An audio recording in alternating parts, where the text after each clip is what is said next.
El libro del profeta Malaquías.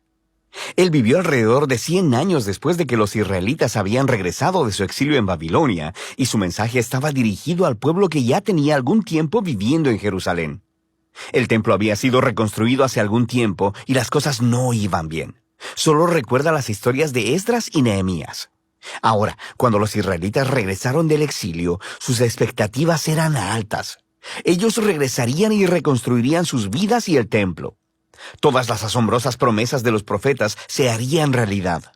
El Mesías vendría y establecería el reino de Dios sobre un Israel unificado y sobre las naciones, y traería justicia y paz para todos. Pero eso no es lo que sucedió.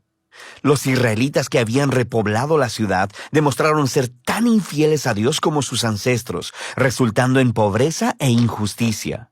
Así que en Malaquías descubrimos lo corrupta que se ha vuelto esta generación.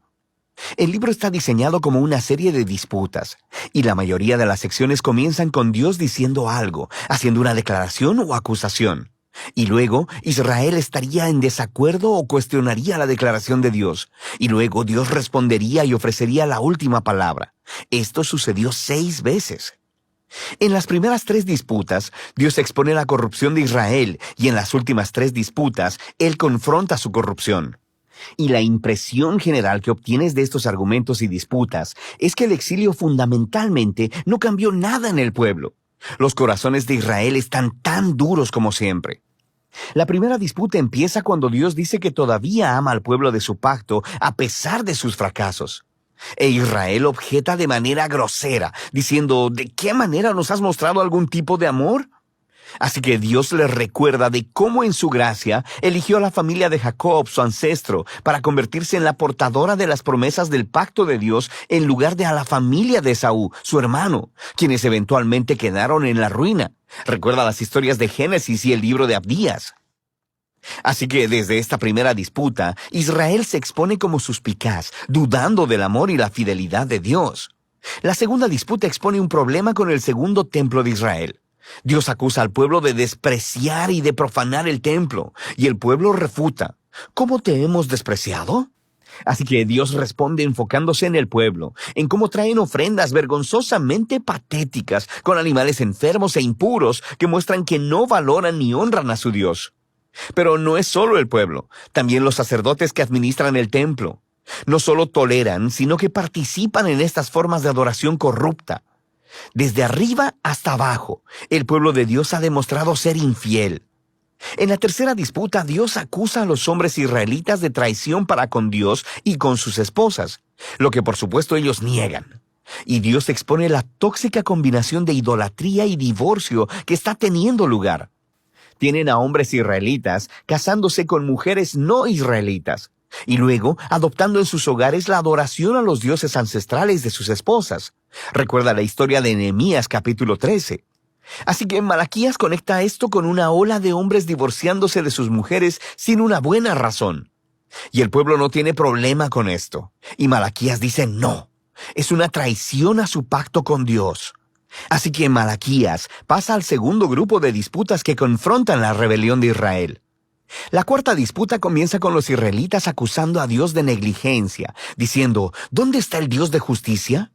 Ellos ven injusticia y corrupción abundando, y Dios no parece hacer nada. Así que Dios responde diciendo que Él enviará un mensajero que preparará al pueblo para el regreso personal de Dios en el día del Señor. Él vendrá como fuego para purificar a su pueblo y para remover la idolatría y la inmoralidad sexual y la injusticia, para que solo el remanente fiel sea su pueblo. En la quinta disputa, Dios llama al pueblo a volverse a Él, a lo que el pueblo responde, ¿cómo podemos regresar? Así que Dios confronta su egoísmo, les muestra cómo han dejado de ofrecer diezmos de sus ingresos para el templo. Esa palabra, diezmo, solo significa una 10ª parte. Es la cantidad de ingreso y frutos que los israelitas debían donar anualmente para mantener al templo y a sus sacerdotes. La práctica se explica en diferentes partes de la Torá. Ahora, sabemos por Malaquías y por el libro de Nehemías que el pueblo estaba descuidando esta responsabilidad. Así que el templo se estaba deteriorando. Y Dios los confronta. Él dice que quiere bendecirlos con abundancia, pero solo si ellos van a ser fieles. En la disputa final, el pueblo acusa a Dios y dice que servirle no tiene caso. Ellos observan a los malvados y orgullosos teniendo éxito en la vida y Dios no hace nada. Y la respuesta de Dios, por primera vez en el libro, no es un discurso, sino más bien una historia corta acerca del remanente fiel en Israel, de las personas que temen al Señor y aman reunirse y hablar acerca de cómo honrar a Dios y cómo servirle. Así que Dios ordena que un libro memorial sea escrito para estas personas, para que puedan leer el libro y recordar el carácter y las promesas de Dios. Aquí Malaquías está reflexionando en el regalo divino de las Escrituras, cómo ellas nos apuntan al pasado para recordar lo que Dios ha hecho para inspirar fidelidad y esperanza para el futuro. Lo que nos lleva a la conclusión del libro. Esta retoma y desarrolla todavía más las imágenes de la cuarta disputa acerca del futuro día del Señor. Dios dice que ha determinado un día de juicio purificador que consumirá a los malvados de entre su pueblo. Pero lo que la conclusión añade es sobre el futuro del remanente fiel, porque para ellos el día del Señor no es una amenaza, sino una ocasión de gozo. Será como los rayos de sol de la mañana, que traen sanidad y vida y esperanza para el futuro. Y así terminan las disputas de Malaquías. Pero todavía queda un poco más en el libro. Los últimos 3 versículos no son parte de las disputas, y en realidad funcionan como un apéndice final.